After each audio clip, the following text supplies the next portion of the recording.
un kādu lomu spēlē mūsu filmā? Man sauc Kristīna, esmu no Liepājas.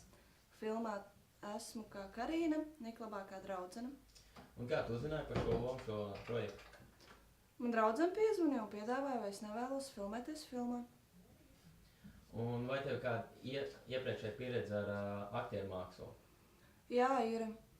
Es vairākus gadus esmu kā uz skatuves, dziedu. Ir arī bijuši vairākas kā aktieru māksla, kur tur bija, tā kā izrādes vairākas, bet ir pieredze bijusi. Un kādas ir tavas izjūtas par šo filmu? Fantastisks. Var tās vēlreiz padalīties ar kādiem spilgtākajiem momentiem no filmēšanas?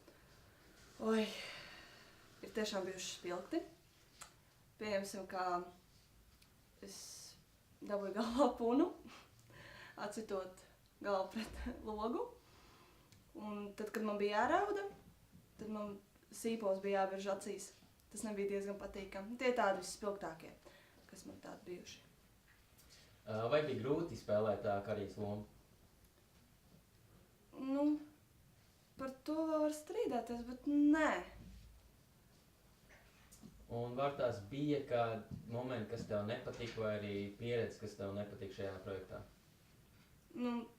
Kas man nepatika, tas bija, kad mēs nevarējām sarunāt laikus, kad un cikos, kad tiksimies, kad filmēsim, tāpēc, ka katram cilvēkam bija tā kā savs, varbūt citi plāni, un mēs kaut kā, nebija līdz galam viss sarunāts.